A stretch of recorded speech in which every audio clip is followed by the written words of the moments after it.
I started doing high altitude mountain climbing about 6 years ago. I've climbed in Switzerland. I've climbed all over North America.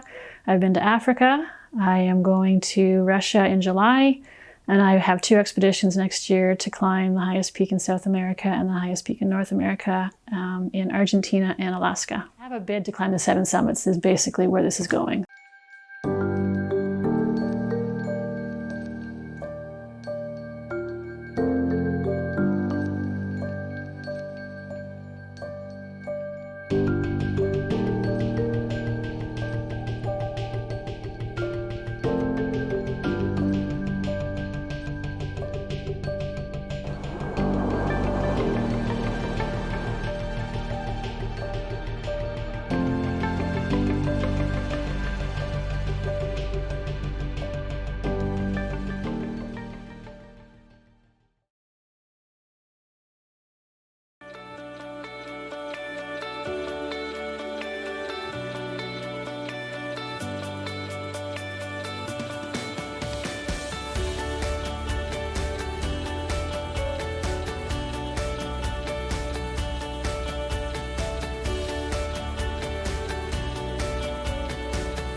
Hello, welcome to Explore with Lori Ference.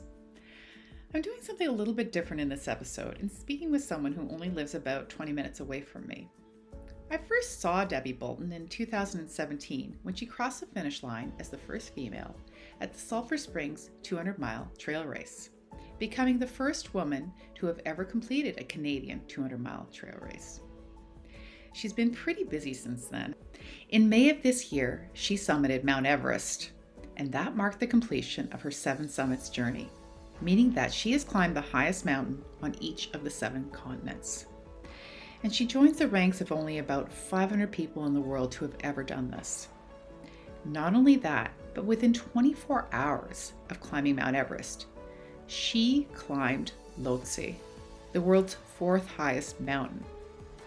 And she became the first Canadian woman to have ever done this. She's a really inspiring athlete and human being, and we're really lucky to have her as part of our local Ontario trail and ultra running community.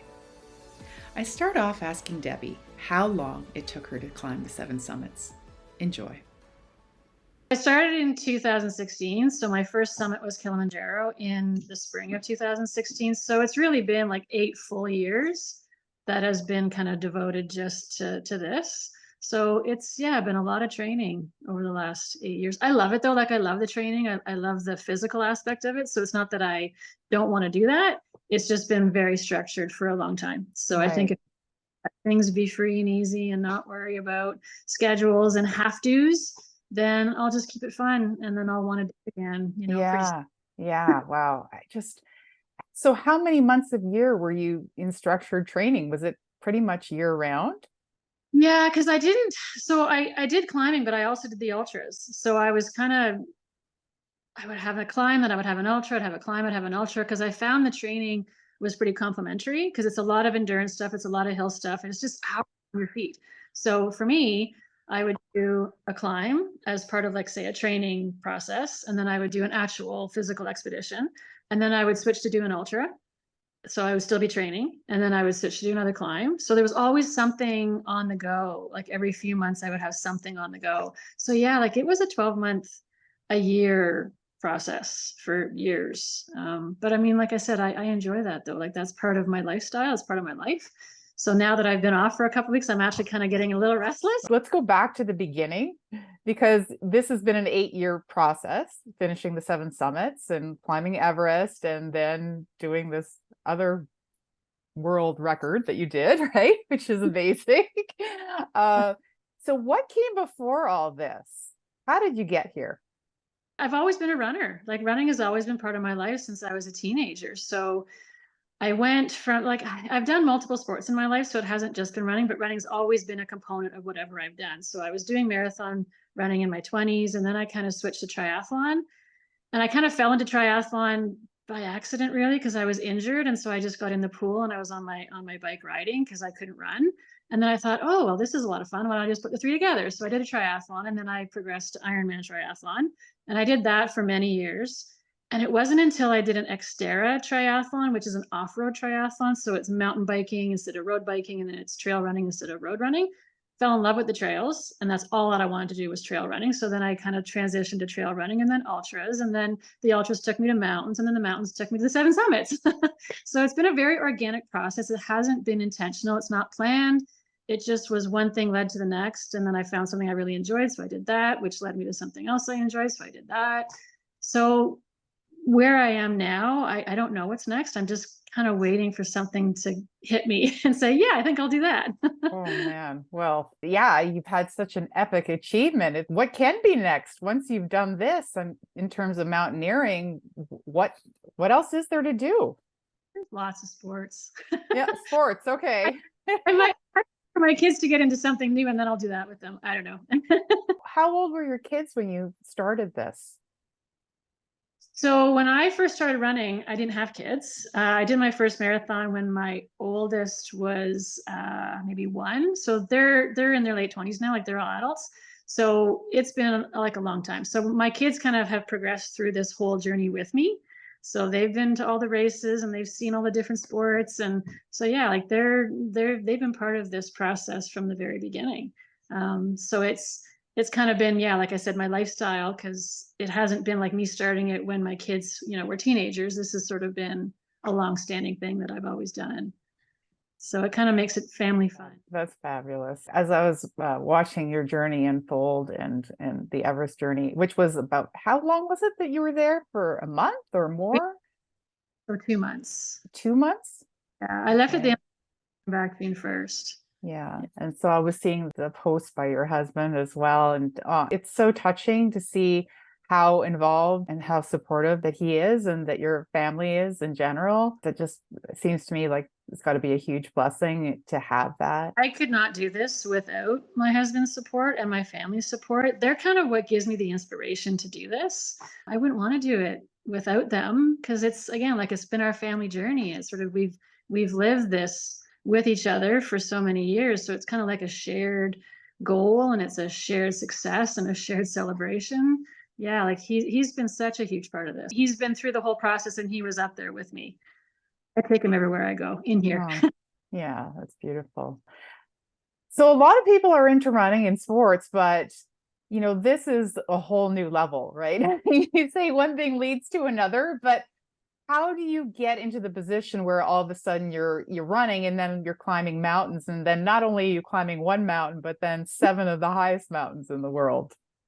How does that happen? I don't know. Like it's a really strange process to try to explain because it's not really. I don't say motivation is a word that I kind of live by because I think motivation comes and goes. I think it's got to be this internal drive that comes from somewhere, and I honestly don't know how to explain it. It's just it's in here, and I get out there and I see something that is challenging and really attracts me, and I want to do it, and I don't have quit in me. So when I start something, I see it through. And it just, yeah, I have this internal drive that just keeps me going and wanting to do more, and not necessarily bigger things all the time, but just different things. I want to always be going. I don't sit well. I need to be moving. I think forward movement, forward progress is really what drives me, just to constantly be challenging and to learn new things about myself and the people around me and the environment, and just travel. Like I travel a lot, which is pretty awesome. So I think it's just, yeah, the fun lifestyle. It's kind of a fun place to live in my head because I'm thinking, oh, I'll go here, I'll go here, I'll go there. And then you just sort of do it. I How mean, do you do that? Because of the time investment. I know that when you're doing your training, you said you're back to work. Were you working during this as well? yeah. So my husband Oh, and I run a business together, so it is flexible, and we do have home offices. So a lot of times I can shift my schedule and I can do stuff during the day and then I can work in the evening. Or if I'm away for a couple of days, then I'll work on the weekend. So it is flexible in the sense that I'm not tied to my desk, from 9 to 5, Monday to Friday. And if I do need time off, again, I know the boss, so Right.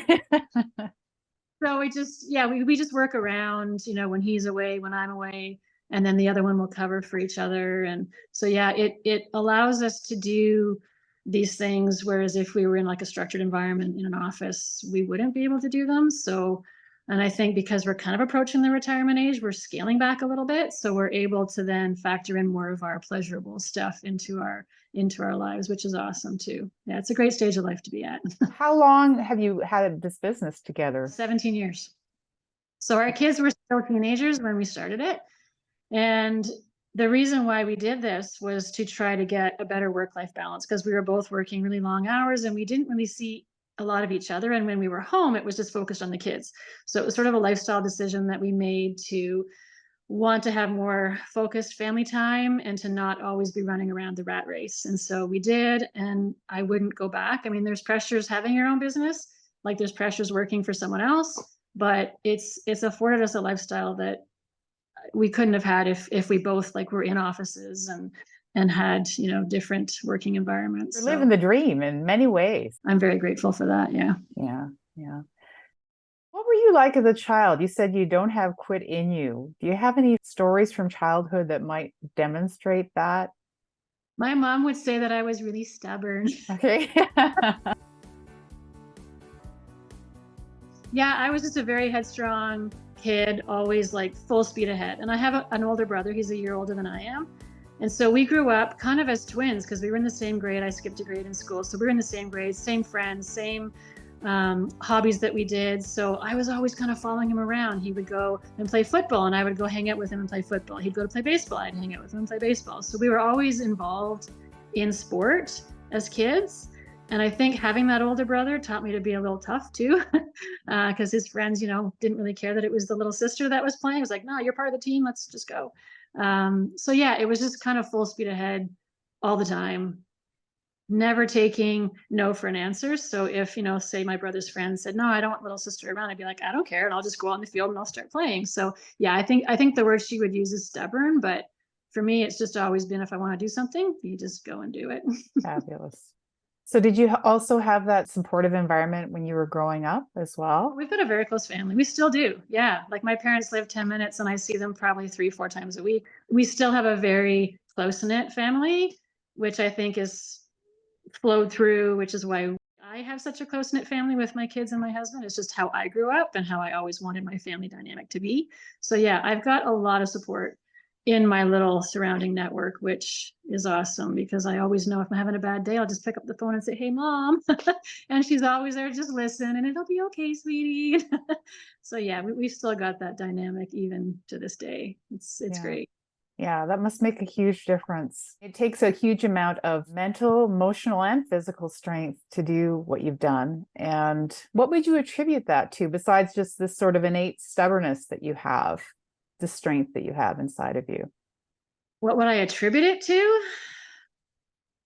I don't know. I think for me, like I always want to be learning and growing. And I find these things, like either whether races or climbs or even in training, it just affords you this opportunity to grow in a really short span of time. Like say you take an ultra, you're out there for say 24 hours. The amount of growth and development that you go through in that 24 hours is not something that you can really replicate in your day-to-day life because it's so focusing. So I think for me, just the appeal of being able to throw myself in that situation and to experience that level of growth is really attractive, because you come back and it's not like you're different. I wouldn't say that I'm a different person. I would say that I have maybe a different level of confidence or a different level of ability to deal with daily stresses of life, or the ability to deal with, my friends and family differently. It gives you that ability to just develop. And so I constantly want to be developing. And I think for me, that's a big thing of why I do this, is because it's just always growing. And I love the growth. That's so interesting, Lo, what you said about how it helps you to respond differently when you're at home to things. And it's like you've come back through this very intense experience as a transformed person. Is it like, because you've had, on the mountain, you have to deal with some very intense situations? Is it just sort of like a skill or ability that you can build over time, and that you have built over time as the challenges have gotten greater? I think it's building over time. It's just learning. I mean, we're constantly learning. So every new expedition that I go on, I learn something. And I find that I learn more from the failures than the successes. I had to climb Denali 3 times before I actually summited. So that was a 3-year focus. Like, that's the only thing I was concentrating on, was that mountain.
Actually took so much away from those failures, things that either I didn't do that I would do differently the next time, or things that I did do that I wouldn't do the next time. And I find that process of failure, I don't like that word failure, but just you learn from them. And it's just a constant learning process. I think it gives you the ability to just, if you're in a stressful situation, you have to figure it out. Like, there's no option to turn around and just walk away. You're 20,000 feet in the air. Like, you have to physically figure it out, troubleshoot it, get yourself down. And so when you're back home, things just don't seem quite so bad, like, Yeah. well, call somebody, or just you deal with it. It's just the ability to then not get so stressed out in your daily life, because you can deal with it and you can figure it out, and just trust yourself enough to be able to work through it. And I think Right. there's situations where you have to work through, like, say, an ultra, you're on the trail. How many things can happen in an ultra? So many things can happen. You can plan for everything and something else will get thrown at you. So again, it's just figuring out what to do to get through that specific situation. And then it's not even a conscious thing, but you come back and you think, okay, well, I can deal with that. Like, the cat pooped on the carpet. Okay, no big deal. Yeah, it's not life and death. Stressor in your life just becomes more manageable because you've developed the skills to deal with it calmly and rationally, and just kind of work yourself through the problem without getting all, hyped out about it. So I think that, again, is one of the things that I find so appealing about these expeditions and races, is that it just gives you a sense of calm and ability in yourself to be able to handle life better. Like, if I'm out for, say, a long training day, it could be 12 hours that I'm out for. I don't meditate, but I'm constantly doing the inner dialogue. So I'm talking to myself, or I'm working through problems, or I'm kind of doing my head to toe check, like, hey, how am I doing? Or I'll sing to myself. So I guess it's kind of a form of meditation, but not the, quiet solitude type of meditation. It's what I do to just kind of, talk myself through.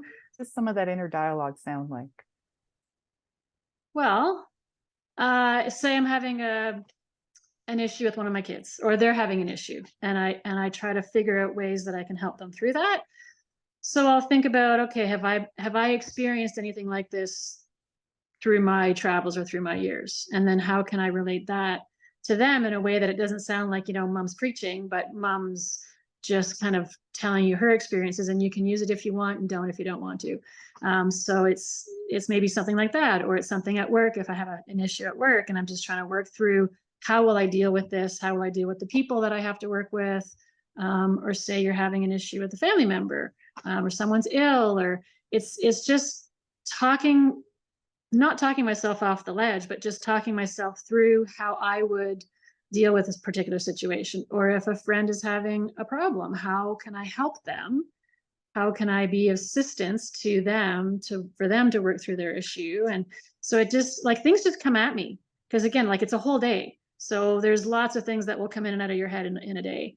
And so I just kind of let them flow, work through them, and let them go. And then the next one will come in, and then I'll work through that and let that one go. And so it's like this sense of peace. If I'm in the trail and I think, okay, that was a very productive day. Like, I did nothing but, run or walk or whatever, but it was a very productive mental day, because now I feel like I can manage and I can help myself. I can help other people. So yeah, it's really just like talking through whatever particular thing comes into my head at that moment. And I just let it go. It's reminding me, I mean, this Michael Singer, but there's other people out there, The Untethered Soul, the book that's coming to mind, this idea of the observer, right? So that those thoughts are not me, like I am watching those thoughts. And I was thinking that as you were talking about this, because it's like you have this sort of ability, it seems, to just kind of step out of the experience and look at it from a different point of view. And I think just the longer that I find myself in the trail or on the mountain or whatever I'm doing, the more I'm able to not be so absorbed by outside influences. So I'm very focused on the now and what I'm doing, and I don't know the negative thoughts come in or whatever. And I find, which is one thing why ultras and like the long ultras really appeal to me, is because there's so much that happens in that amount of time, like that you're out there for. And I find the longer I'm out there, the more I can get into that headspace, that I can let myself kind of relax into the headspace and say, okay, I know this is going to be a 4 or 5 day journey, whatever it is. And so I'm committed and I'm there for that duration. And so you don't get stressed about work or about things that may be waiting for you at home, or, things like within the family, or you're focused on that moment. And so I find that really allows me to get into this focused headspace, where, I can just let things flow. And it's very relaxed and it feels very natural.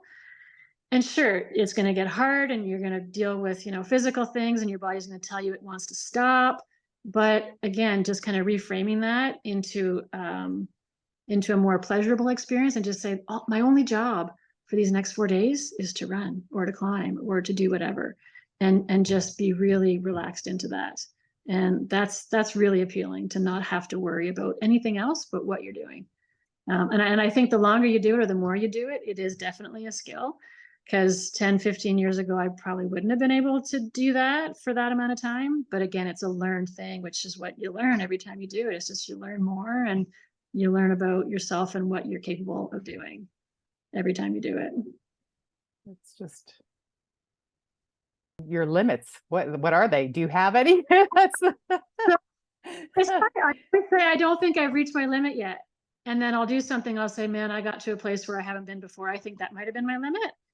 And then I'll experience something else and say, oh no, that was definitely. And again, so I did a race in Moab a few years ago, the Moab 240. And I reached a depth in that race that I had never experienced before. And I thought, okay, there's no way that I can ever get there again. The following year I went to Denali and I reached a spot again that kind of exceeded that, into a place that I thought, man, like that, just being so physically and mentally drained, but yet still taking one step in front of the next. I hadn't experienced that before. And I thought, okay, that's got to be kind of the max. And then on Everest, the Everest day was wonderful. Like, we had a great day on Everest, our summit day. The following day on Lhotse, the neighboring mountain, was definitely, to this point anyway, the most challenging thing I have ever done. And again, there was a time where I thought, I can't continue. This is just way beyond my max. And it was just so exhausting, and like mentally, physically, emotionally, just so draining.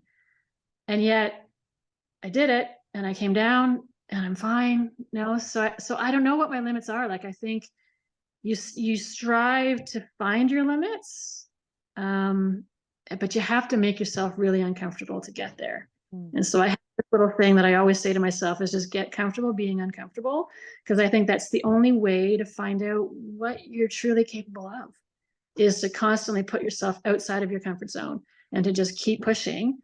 And then when you get to a point where you think, okay, I'm done, the next time you get to a different place, you'll say, okay, well, I thought I was done then and I wasn't. So now that I'm here, I'm going to try to get to that place. And then the next time you get to that place, you'll think, okay, well, I was there and I succeeded. So I don't know. I think we're all capable of so much more than we think we are. And I think there's sort of self-imposed limits that we have. And one of the things that is so attractive about doing expeditions and being in the long time frame is that those limits kind of just get obliterated, because you're out there for so long and you think, man, like 2 months ago when I got here, could I have pictured that I would be here? No. So yeah, I think we're all capable of so much more. And so that just keeps striving to do more. So what happened? Now you're on Everest, you summited Everest. Now there's this opportunity. How did that all come about? So this was actually pre-planned. So I had planned for this last summer. So my training did involve a lot more elevation training, specifically to get my body ready to summit to 8,000 meter peaks. So it wasn't something that I actively spoke of, because I didn't want to have the expectation of, oh, you're doing 2 mountains. It was kind of a game day decision. I wanted to see, okay, was I physically okay enough to go? Was I mentally okay enough to go? Was the weather good? Like, there's so many factors that factor into doing something like that. So this was already planned. So we had done our summit day on Everest. We came back to the tent and we were kind of hanging out for a couple hours, trying to get some food, resting. And then at the same night that we came down, we actually went over and started our attempt on Lhotse. So it was within a 24-hour period that I was able to summit both mountains. But that second attempt, like that second effort, was by far the most difficult thing that I've ever done. I think physically, emotionally, mentally, because it was just so hard, so draining. And because you're already, you've already summited the highest peak on Earth. And so you're already like, there's nothing left of you. And so you're dealing with that. And again, it becomes that inner fire of like, I just can't see myself quitting something. And it comes down to like these little epic moments. So like seeing the sunrise on Lhotse. So when you're climbing Lhotse and you look back and you can actually see the entire Everest summit period, like you see the Everest summit period behind you. So I was going up, and because it's night, you start alpine start. So we start at midnight. So I'm going up and the sun is just about to rise. And I turned around and I saw Everest in the morning sunlight. And to me, that moment was just so epic, which speaks to why you do these efforts, because those little moments are so important. And I want to remember that. I want to have that memory with me, and I want to have that suffering with me, because I'm never going to be in that place in that moment ever again. So I want to make the most of it. And so that is sort of my why, like one of the whys. And that propels me to just continue going, because I want that moment. I want to have more moments like that. It's interesting what you said about the suffering. It's almost as if the suffering helps you to hyper focus. But there has to be a purpose behind the suffering, though. Like, and that comes back to your why. Like, why do you do things? Why do you run? Like, why does someone else run? Like, everyone has a different why. And I think that is what you really need to hold on to. And that is what's going to propel you to do these things, even if you're suffering, even if you're miserable, which I had a couple of miserable moments on Lhotse. Like, I was actually crying, thinking, I'm not enjoying this. I don't want to be here. I don't want to do this. And then somehow you look around, you see the scenery or something just peaks in your mind. You go, okay, no, I'm good. Like, I know why I'm doing this. And then you continue. So you really have to hold on. And that's what I was saying with that inner fire. Like, it's just something really deep in you that is yours and yours alone. And you have to keep finding that and remember that, because there's going to be moments where you're not going to want to do what you're doing because it hurts, or your body, your brain's telling you, just like, take a break, just stop. You come back to your why. And then you kind of reframe the suffering as there is a purpose behind the suffering. Like, I'm doing this because of some reason. And then when you remember that reason, then you can just keep going. And for me, it was like that little blink of sunrise, and you can see the curvature of the earth when you're that. And it's just those little things of like, yeah, I want this. So then you keep going. Yeah. It's funny because I was thinking, you know, what's next for you? I thought space. Because, you It know, doesn't have to be or better. It may be something completely unrelated. I don't know. I mean, there are okay. other races I want to do. There's a race in Italy that I'm looking forward to doing. So there's other things that are still going to keep my attention. And it doesn't have to always be, you know, climbing up a ladder. For me, it's about an experience. And if the Mhm. fun, if it's something that I think I would enjoy doing, if it's something that I think I can learn from or grow from, or I can bring other people into doing it with me, or I can bring people together, that's kind of where I'm going. I don't necessarily always have to be shooting for like the next star. Yeah. But the Everest summit and then Lhotse is that a world record? What is that? That was a Canadian female rest. So no Canadian Okay. female had done the two mountains back Okay. to back in 24 hours. So that was a Mhm. Canadian female record. Yeah. But there's been women that have done it. There's only a handful of women that have done the double. But no Canadian women have done it. There's actually only been 4 Canadian women that have made it to the top of Lhotse. So I was the 5th Canadian woman. Whoa. Yeah. So it's kind of cool. The ultra community in Ontario anyway is quite small. You get to know people. Do you know people globally that are in that community that have done what you've done? You do meet them like through expeditions. So I don't know people when I go on an expedition. We sort of meet there and we bond as a team when we're there. But doing it year after year, you do come across some of the same people or some of the same guides. So yeah, but it's a little different because it is a global thing. So it's not like our community where, yeah, you go to your local races or even some races in the States and you have the same people that, you know, are there. It's a little different because it is more of a global focus. So, but you do, like, I keep in touch with people, and through guides, I've been able to have this really strong network of people that I can then go to and ask questions or just chat with, or, hey, have you done this? Like, what's it like? It's the same thing like we would do for ultras. Have you done this race? Like, what's it like? Should I do it? So it is kind of similar. It's just not as close because it's not local.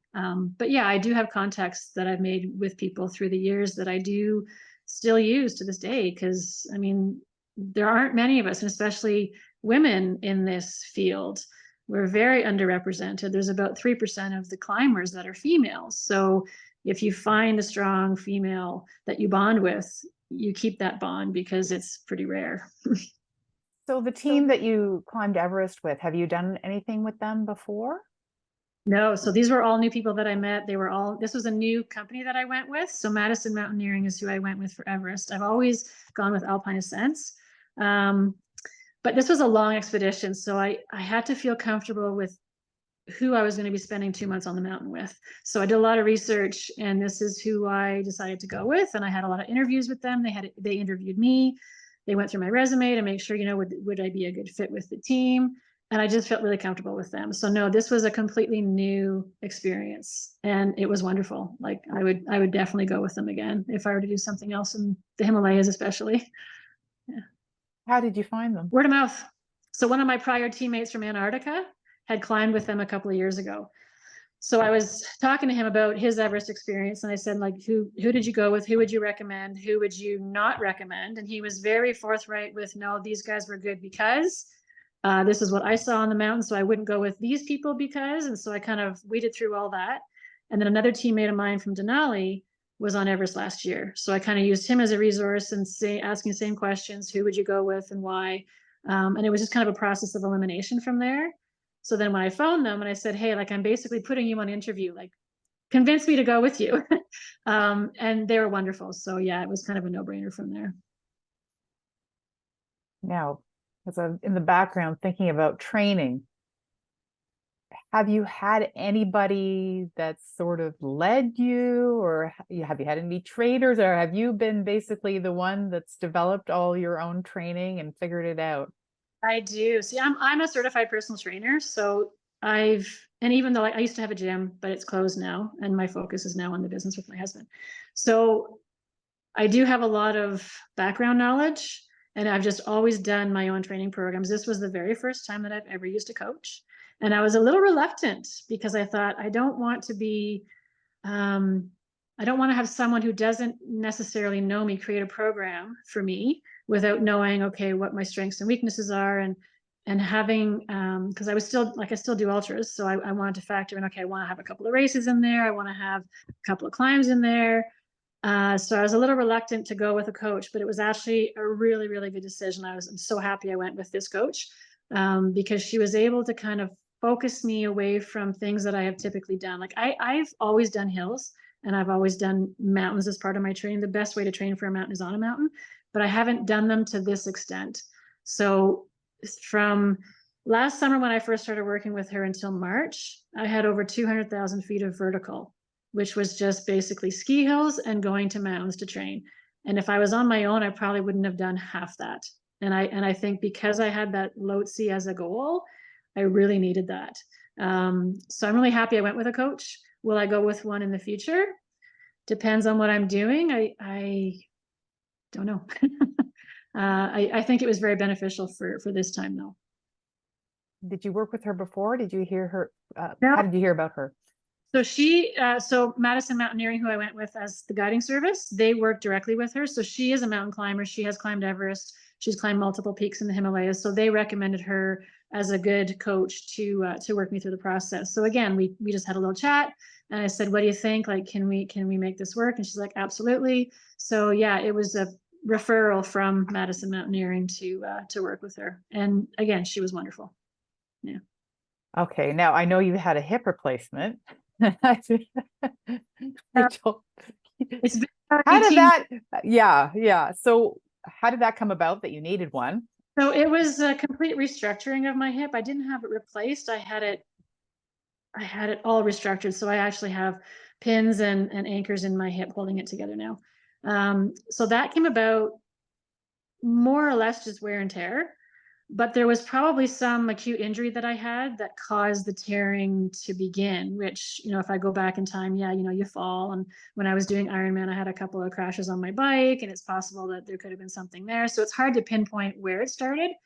But as I got into longer races, it sort of became more degraded. And then after I did the Sulfur 200 back in 2017, things became dysfunctional. So things just weren't moving right. I was constantly in pain. So you go to your sports med and you have your MRIs done, and then it looked like, okay, I had a tear at that point. So they said, yeah, it needs to go in and be fixed. And of course, that process takes you, 2 years before you can get into a surgeon and get your appointment booked. So that was right at the beginning of COVID in March 2020. And so it got, and then it was rescheduled for December of 2020, and then that got canceled again, and then it was 21. So I mean, the whole process took about 4 years before I actually went in to have the surgery done. And my recovery was lengthy for me, just because it's hard to sit still. But part of that rehab was doing the Bruce Trail end to end, because it just got me out. It got me on my feet. It got me into, like a hilly environment to kind of strengthen the muscles. But I wasn't running. I didn't run for almost a year after the hip replacement or the hip surgery. And now it's good. Like it needed to be done, and I'm glad I had it done. Surgery sucks, rehab sucks, but you do it so that you can continue doing what you love to do. It was actually great on the mountain. I had no issues with my hip on Everest at all. Yeah. That's just incredibly inspiring. Hmm. I know there are people out there that struggle with that. And should I get a hip replacement? What should I do, that have been active their whole lives and not sure, right? So I had surgery on my shoulder, a very similar procedure from all the Ironman, from all the swimming, and I just wore out my shoulder. So I had to have reconstructive surgery on my shoulder, and I can't swim now. So for me, I get having to go through that process and then having to give up the sport you love because you can't physically do it anymore. It's really hard. I'm very fortunate that I had the running and I had other focuses that I could, do. But if you have a procedure, then you can't do your sport again. It leaves you you're lost, because what do you do from there? Where do you go from there? You have to do something completely different. And can you physically do it? And so I think, yeah, having the surgery on the shoulder and having to give up a sport that I was very passionate about, it forces you to kind of focus on something different. You have to, just for your own mental sanity. And I was just very lucky that I still had running and I still could, transition to something else that was equally as satisfying as doing Ironman before. equally as satisfying or more satisfying? They're just different. Like, I think that's what's really cool about doing multisport, is that they're all different. So the emotions and the experiences you get from each are different. I would say climbing gives you like different exposures, like world exposures. But I mean, I find the feeling that you get from accomplishing both are, they're both satisfying, but in different ways. I think the climbing and the running for me is more of a longevity thing where you can always hike, you can always go to a trail and hike, hopefully. As long as you have, healthy legs and hips and that, you can continue that until you're old. So I think that is sort of where I see my future progressing, is still in those fields of either climbing, maybe not high peaks, but still being in the trails, being here and going to the trails, doing more Bruce Trail stuff. Like, I think that's sort of a longevity and a health thing, and also a mental health thing, is just continue getting out in nature, and just being at peace with being in the present moment. That's 100%. I mean, that's what it's all about for me. That's why I do it. And it's never about, well, I just kind of threw out the idea of having to complete it in any kind of time frame or anything like that. Just really for mental health, just being out there. And it is that what you talked about really being in the present moment and finding that quiet within, and just being able to let things go, put them aside. And it's not even about putting them aside, because when you're in the moment, you're not even thinking that way. You're just in the moment. So the adventure component for me is, and always has been, a big thing. And I don't think I really realized, from a young age, that's always that curiosity. It's always been kind of propelled me forward. And I don't even think that I realized, to what degree, until, I don't know, but it's like a progressive thing, right? Asking the questions. That's part of the learning process. Yeah. 10 years ago, I not have realized it, but then you progress and you learn more, and all of a sudden it's like, yeah, that makes sense. That's why I do it. And that's why I want to continue doing it. And yeah, I think we all need to find that. And it might look different for each of us, but when we find it, just hold on to it because it's so vitally important to our health and to our mental health. Yeah. Okay. So one more question that came to mind as you were talking about, so the 7 summits, maybe you can just explain that for people that aren't familiar with that. What is that? So the 7 summits is the highest mountain peak on each of the 7 continents around the world. There's Denali, which is in Alaska in North America. There's Aconcagua in Argentina, which is South America. There's Mount Vinson, which is in Antarctica. Kilimanjaro's in Africa. Mount Elbrus is Europe, which is in Russia. Asia is Everest, which is in Nepal. And Kosciuszko is in Australia, which is the Australian continent. The 7 continents around the world. So yeah, it's been an amazing journey because I get to travel to all these different places. So I've been to each of the continents now around the world, because Everest was my number 7. So I've completed them after that one. Yeah. Was there anything, I mean, you spoke about Russia and, different places that aren't, it's not like being in Alaska, right? Where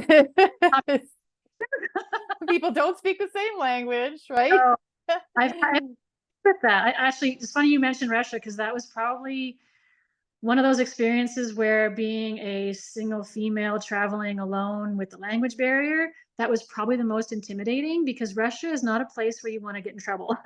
And, being at the airport and not knowing where I'm going, and having security guards with guns, looking at you going like, what are you doing here? And so, yeah, it's a very intimidating process being in a foreign country where you don't speak the language. In Europe, other places in Europe, you're pretty good. South America, they're friendly. North America, of course, we're okay. So I mean, it's really only that part of the world that I experienced the language barrier. And there's been some cultural things too. Like in Africa, there is definitely a cultural thing. Just, you want to make sure that you're not, just keep yourself covered. But I mean, that kind of stuff you can figure out. It was just the language that really was intimidating with Russia.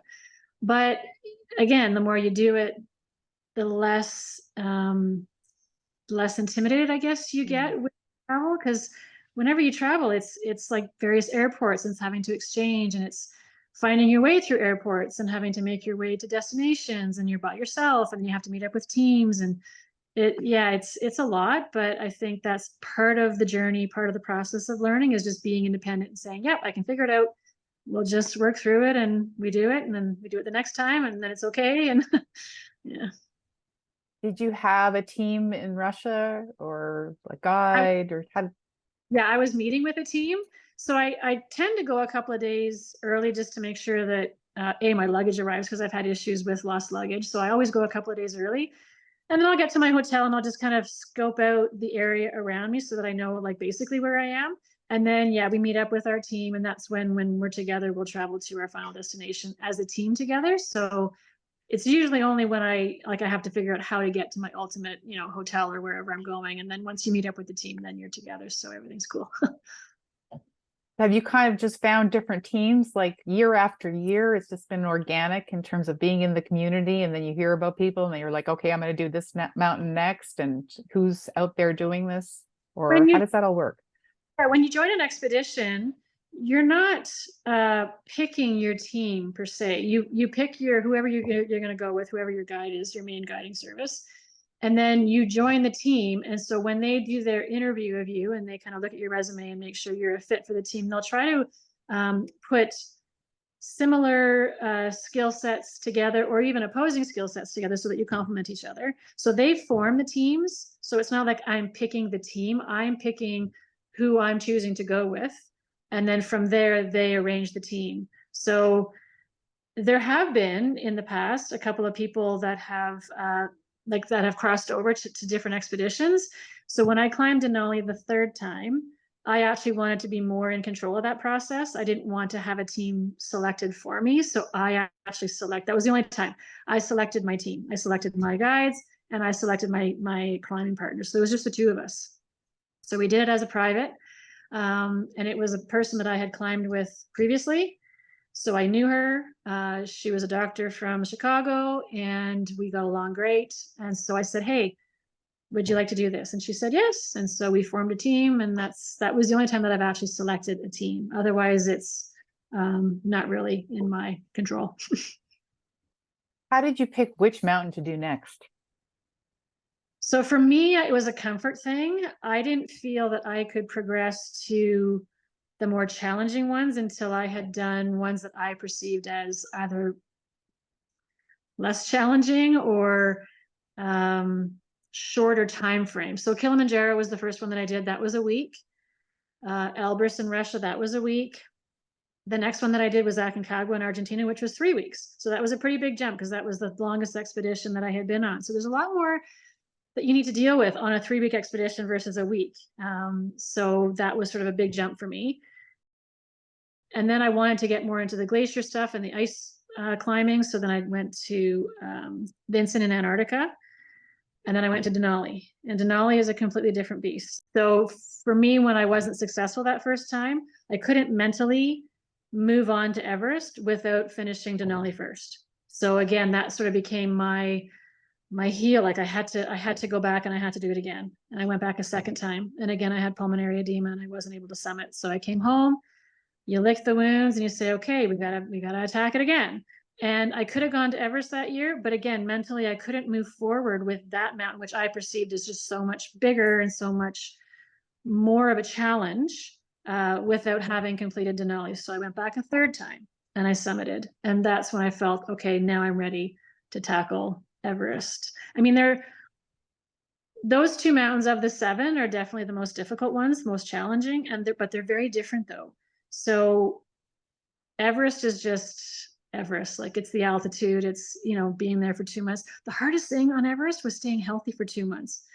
The biggest challenge is your health, actually, like just trying to stay physically fit and GI issues and coughs and that it's difficult.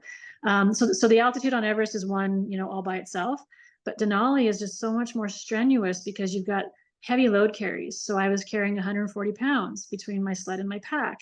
And you carry that all the way up the mountain. So it's day after day for weeks on end. So it's the physical nature of Denali that makes it so difficult. It's the conditions, it's the weather. It's very cold, it's very unpredictable. And because it's the base of the Arctic Circle, it's pretty volatile. So Denali is its own animal. And then Everest, of course, nothing touches Everest because of the altitude. So it just brings in another element that you don't get on the other mountains. And even though some of them are really high, like the one in South America is almost 23,000 feet, so it still is a very high altitude. being at 25, 26,000 feet and then 29,000 feet is completely different. Being in the death zone, because your body just reacts so differently altitude versus a lower altitude. 140 pounds that you were pulling up the mountain. How do you train for that? Oh, lots of hill work, pulling a sled behind me, pulling a tire behind me, tires on my road. And I would have a pack that was about 70 pounds and I would wear it everywhere. I would wear it walking around my house some days. Wow. Yeah, just to get used to the physical effort of having that much weight on you. So there's one thing about having weight on you, having it on your back. There's also another issue of having to drag it. So having both at the same time was the best form of training I found, because you're getting both. You're getting the pull and you're getting the push and you're getting the up and down. And yeah, so I spent, well, because I had 3 attempts, I basically spent 3 years just training for that mountain specifically. And it was with hills and ski hills and going to mountains and just wearing as much weight as I could. And yeah, trying to mimic. I mean, every mountain I've done, I've tried to mimic the conditions that I'll get on that mountain. And again, for Everest, I did over 200,000 feet of elevation. I went to Colorado, I went to Utah, I went and did the rim to rim in Arizona in the Grand Canyon. I went to New York and did just hill repeats on Whiteface Mountain, 4,000 feet. Just trying to get any kind of conditions that I could to be similar to where I was going. That's the best way to train. Train for hills, you know, just be adapting. Yeah, because we don't have the big peaks around here, so pretty flat. Chickapees are hill. Right. I basically have the Chicopee. So yeah, and it's monotonous, it's boring as anything, but it's just going up and down to get your body used to just constantly, and it's the constant movement of elevation. And your days need to be long because your days on the mountain are going to be long. So I would, 12-hour days. And just going up and down? Going up and down, yeah. And then when I would go to like a natural mountain, I would spend the entire day just going up and down with a pack on. And then the next day I'd get up and I'd do it all over again. Because when you're on the mountain, that is your process. Every day you get up. You're either moving to a different camp or you're doing a acclimatization hike. So you're moving every day. And some days are 14, 16, 18 hours. That Lhotse day was, I think, 19 hours. So, I mean, your days are very long. So your physical training has to be such that it gets you ready for those long days. And not that you have to do, 12-hour days every day, but you do need to intersperse that with the shorter days. So I'd have at least 1 or 2 long days a week. And then my shorter days could be 2 or 3 hours where I would go up and down the hill, or I'd go for a long run, or I'd spend, an afternoon in the trails or something. Would you have recovery days as well, or no? Yeah. Yeah. And what would those look like? What would you do on a recovery day? So I would have my yoga day. I kind of always have to have a yoga day just to kind of get things stretched out. And again, just for that mental space of not having to physically be on the go all the time. So I would have my yoga day with, like, say, a gentle walk. So that was my easy day. And then I would have my recovery day where I would do nothing physical, just to try to, give my body a little bit of a rest. Yeah, I find recovery gets difficult as we age. Like, of course, as you age, things just aren't as easy. So the one thing, and again, working with a coach, this was different because it was very structured and I had my workouts every day for 6 days a week.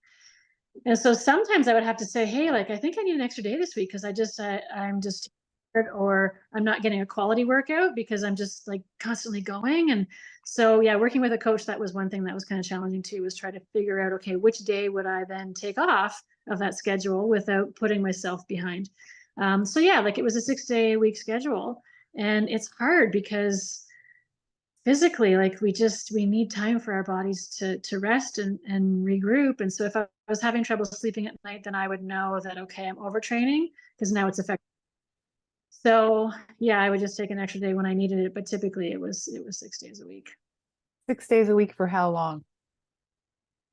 So from August until March, so 8 months about. Yeah. And that's why this summer I'm just like, because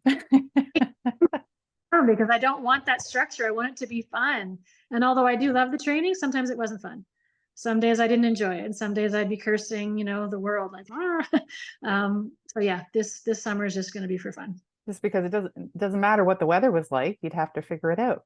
No, and actually, the worse the weather, the better, because mountain weather is very unpredictable. And you can't just stay in your tent if it's snowing out or if it's windy out. I mean, there was a lot of days that any sane person would not go out in those conditions, but if you need to move camps or you need to get, somewhere, then you have no choice but to go in those conditions. So I think the part about mental training is it's better the worse the conditions. So I would put myself in those situations. Like if it was a really yucky day out, okay, awesome, let's go. So at night, I would go through the night. I had my husband set up for me ladders, because we do have ladders that we have to cross in the ice field that go over these large crevasses. So I had him set up ladders in the backyard between two lawn chairs. I would go out with my full down suit on, my big boots on, my big pack on. I would go at night. I would go when it was dark. I would go when it was snowing, because if you're crossing that ice field and it's snowing out and it's windy, you have to be able to have at least experienced what it feels like to cross a ladder in those conditions. You have no choice. If you're on the middle of the ladder and it starts shaking, what are you going to do? You can't stop. You have to keep going. So again, the worse the conditions, the better, I think, for training, just so that it gets you mentally prepared to deal with it when you're out there and you don't have a choice but to go through it. What happened to Denali that you had to go back 2 more times to get it? My lungs. So I actually do have some permanent lung damage, and I don't know if it was specifically from Denali or if it was from Antarctica, because I had issues with my lungs in Antarctica as well. Just the cold air that you're breathing in, and at altitude, it does strain the lungs, and I got pulmonary edema, and it did do some damage. So I find now I have triggers if it's really humid out, or if it's really cold, or at high altitude, I struggle to breathe. And I have asthma, like I'm an asthmatic, so that kind of as well. And so I did have a pretty serious episode on Everest with my asthma, and I had to descend because I just felt like I was choking, like I could not breathe. So I went down and I spent a week at a lower altitude, and then I came back, and I think the inflammation that I was experiencing did rectify itself at the lower altitude. And then I came back up and I was able to continue. But those are issues that I experience now, just even regularly. If I go for a long run, it's really humid out, I have problems breathing. So yeah. What happens that you're part of a team now when you have to take a week and go down to lower altitude? What's everybody else doing?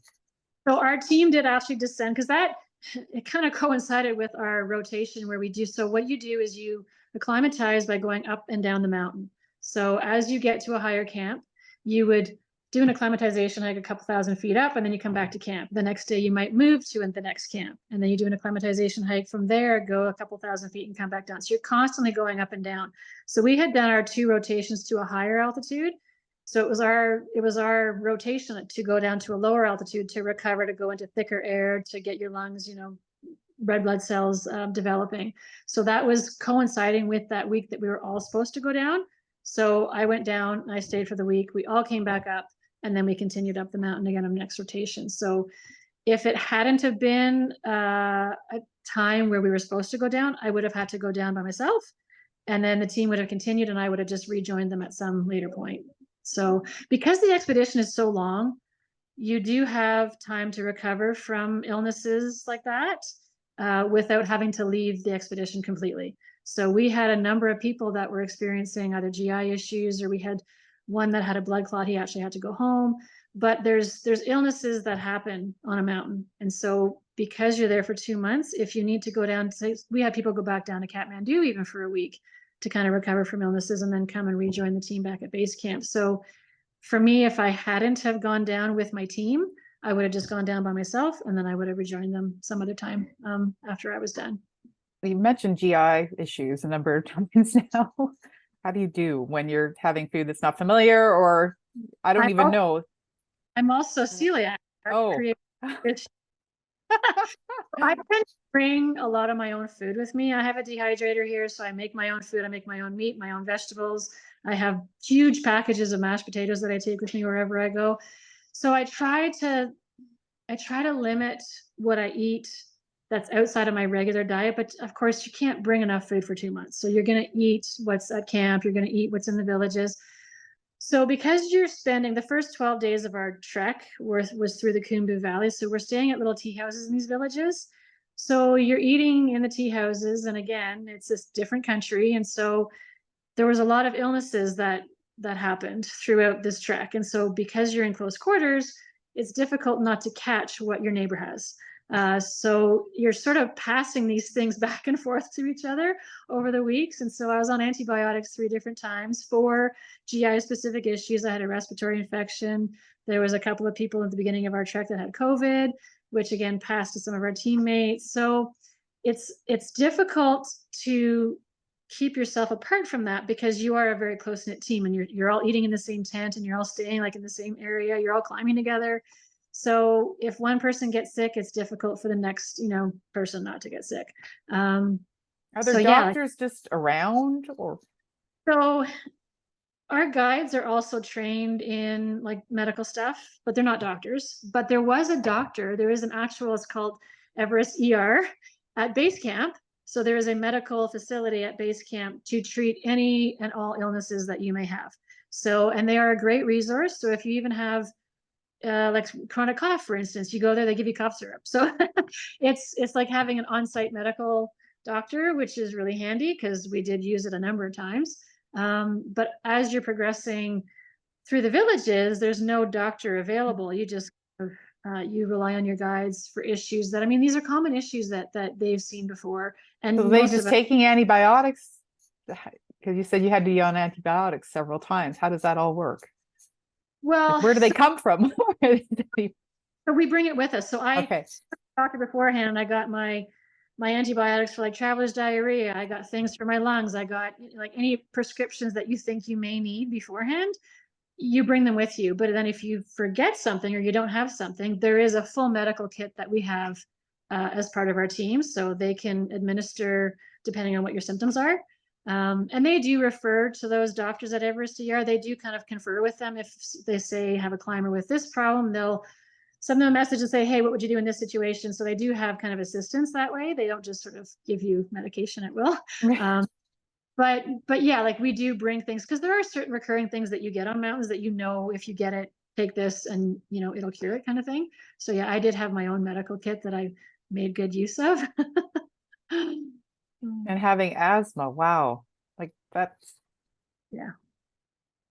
So there's certain triggers that will make it worse.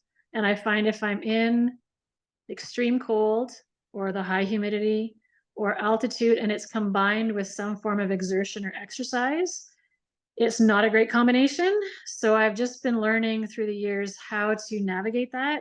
So I have certain medications aside from my puffers that I can use as vasodilators so that if I'm having an acute attack that I can hopefully treat my condition without encountering major problems. So that's kind of what I have to do to just manage it as I go. So, and again, I've been an asthmatic since I was a teenager, so it's not new. It's just now that my lungs are a little damaged from these climbs that I'm encountering other things that I have to learn how to deal with when I'm in high altitude. So it can be a little scary sometimes. I had an asthma attack on the summit of Denali, which, yeah, and you learn from that. You learn how to not panic, because I think panicking is the worst thing you can do, especially in those situations. Like on Denali, there's no doctor up there. There's no one that can help you. And I can't, magically remove myself. So, I mean, I have to be able to work myself through the fear and the panic of, okay, this is happening. How do I manage it? What medications do I need? And so, yeah, I've just sort of taken those situations that I've had on the various expeditions that I've been on and just try to keep myself calm when I do have an episode, because I think panicking with asthma is really the worst thing that you can do, because it just makes it so much worse. And then you can't think clearly and just lose track of what you should be doing. Yeah, and I don't like to rely on other people because, again, they may not be familiar with what I need. So I really try to focus on, okay, being self-sufficient in those kinds of situations. Like, what do I need to do to keep myself calm enough to get through this medical emergency? And then when I'm through it, then I can kind of, my guides were a little bit freaked out when I had that asthma attack on Everest. And so I kind of have to educate them a little bit about, okay, if this happens again, these are the medications I need. This is what we need to do. It didn't, which was wonderful. So yeah, it's a matter of just being methodical and calm enough to work through the situation without panicking. Mm-hmm. And it sounds like that's just, I don't know, a skill that you've built, what it sounds like. That Practice, yeah. Yeah. having gone through it a number Mhm. of times, now just kind of knowing what you need. I mean, it's no different if you were to have an asthma attack here at home. Like, what do you need to do at home? It's not really much different than what you would do up there, except at home you have possible medical facilities accessible or family accessible. So it's no different. It's just a matter of you having to rely on yourself to help yourself Mhm. versus. So reflecting on the past 8 years that you completed this epic endeavor, can you, I don't know, pick, say, 3 highs and 3 lows? 3 highs and 3 lows. Yeah. Wow. See, the lows, though, you can take something from the lows. So are they really lows? I would say points that I was feeling really raw and just completely exhausted. I would say the last day on Denali, on my actual on my summit Denali, on my third attempt there. That last day was where I experienced that, what I said earlier, like I have just reached the max of my potential. It was an exhausting day. We had been there for 26 days. So we had spent 9 days at high camp. We couldn't move up or down because of the weather. So we were already much delayed from when we were supposed to get back.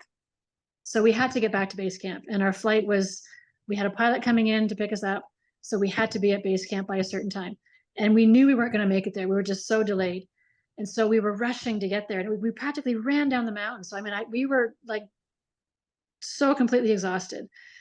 And I thought, there's no way that I can, keep going. And I was actually reduced to just counting steps. It's like one step, one step, one step. It was just so brutal.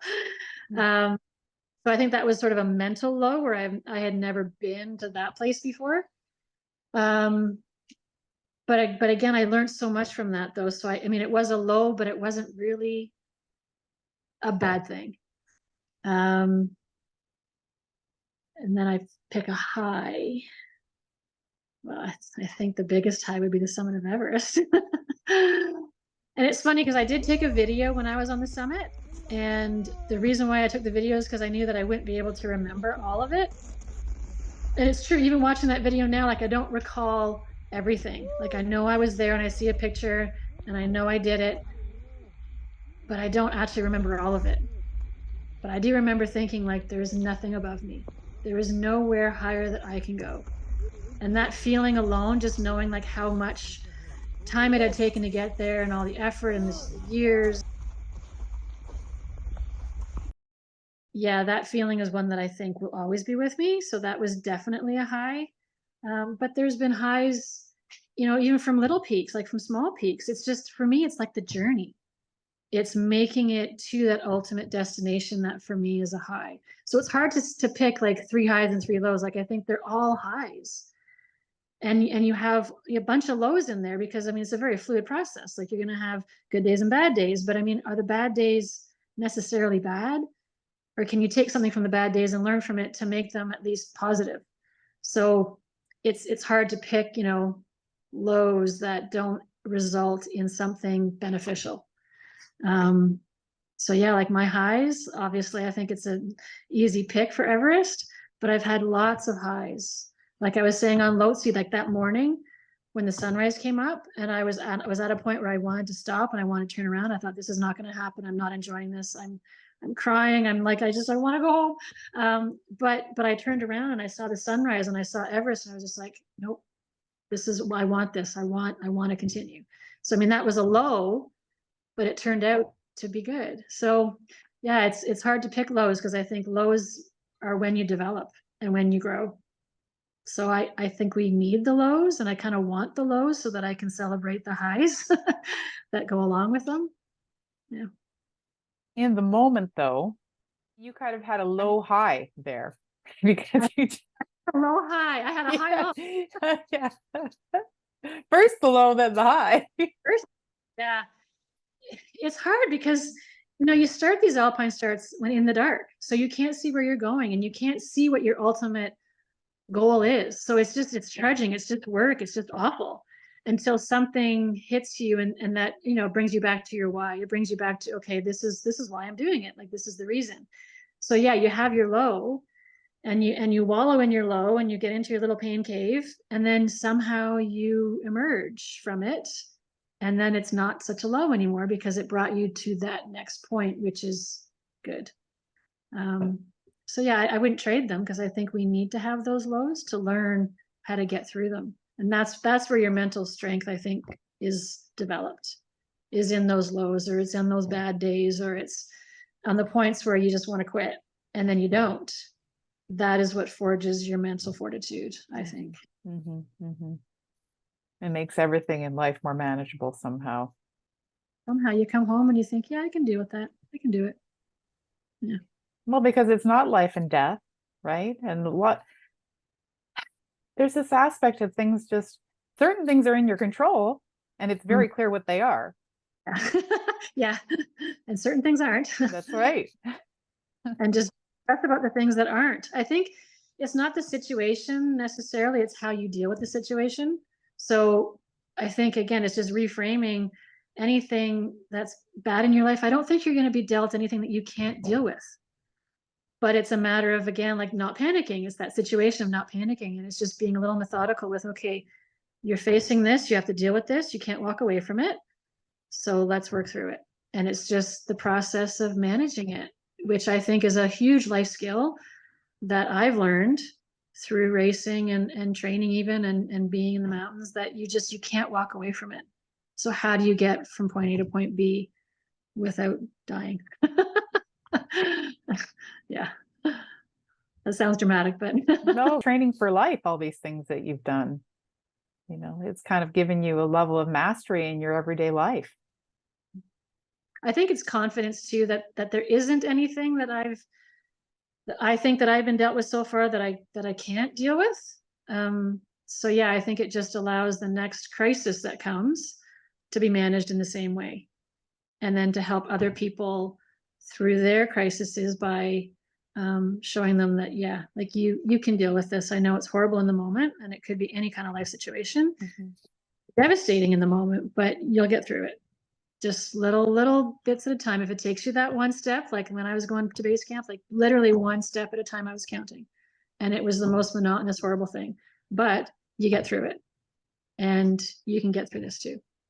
How does it help you deal with things in life that, you know, that are seemingly outside of our control, like losing those that we love, for example?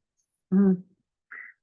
Those are difficult situations. Like, we just got a call last night that one of my parents' lifelong friends passed away last night.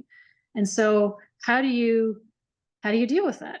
I mean, I think everyone deals with grief differently, but I think grief is a process as well. And grief is a process that you have to work through. There's stages that you go through to process grief. So in a way, you're doing the same thing. You're accepting something that you can't change. And then you just have to work your way through to accepting it, and to moving to a better place. And I think, again, that's sort of your mind is sort of in control of all of this. Like, your mind is where things happen. Your mind will control what your body does. Your mind controls, you know, what you feel. And so if you can reframe things in your mind and work through things in your mind, I think that's the first process to being able to handle any kind of life issue that you get dealt with. That's where it starts. What would your mind say in that sort of situation? So when I got the call, my first reaction was to help my parents. So I can deal with my own thing on my own time, but what did they need from me in that moment? So that was the first thought I had, is, can I help them? And just asking them, like, sometimes it's just as easy as saying, what do you need? What can I do to help you? And then that kind of gets them out of their immediate grief by thinking about, okay, what do I need? What can I ask for? So that's sort of my first instinct in those situations, is trying to not think about myself, but to think about what someone else may need. Because again, that kind of helps me too, because then I have a thing to do. You need me to call people. You need me to bring food to the family. Like, what do you need from me? So that gives me also a project to kind of work on, to not just dwell on the issue. So yeah, my first thought in that moment when I got the call was just, okay, how can I help you? Yeah. So that I'm not, again, wallowing in my own feelings. Yeah. Beautiful. Mm. I mean, yeah. I'm just so impressed with the person that you are. Well, thank you. Yeah. Uh, Yeah. I mean, because it's compassion. That's what that is knowing when it's not about you and that it's just about you to be present for that other person. And yeah, yeah. I think teamwork too, though. Like, we have a team that we need to look out for.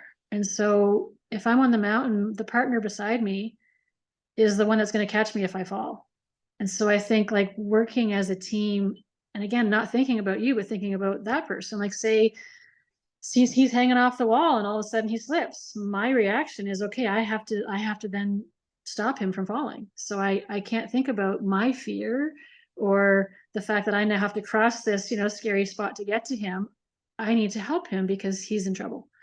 And so, but I mean, as moms, that's what we do too, right? Like, our first instinct is to always help our kids, help our family. That's a natural thing.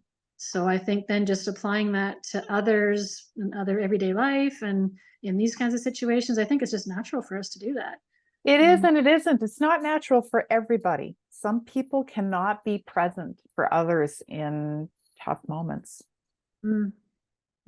because they're not able to process their own emotions and they can't just create a space for somebody else. I don't think not all moms can do that. Mm.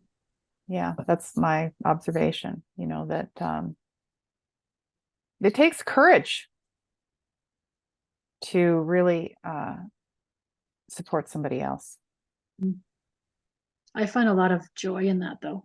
Mm-hmm. Be able to help someone else. And I think if my experiences and what I'm doing here can help someone or can encourage someone to then pursue their own dream or to pursue a passion that they may not have thought was possible, if what I'm doing can at all influence someone else, then that's a win for me. So that's kind of what another driver for me is, to not just do it for me, but to do it for others and to do it for my kids and to show my kids that, have a passion about something and pursue it. It doesn't matter if it doesn't make sense to other people. Just honor yourself by doing it. And I think that is so important, to have dreams. And it could be like crazy dreams. They may seem unattainable, but have them and honor yourself by following them. And that's one thing that I hope that I've brought back from all my journeys, is the importance of having that passion and showing them to my kids that it's not really what we do, it's what we bring back. And if I can at all influence someone else to, pursue something, that's really important. That's my win right there.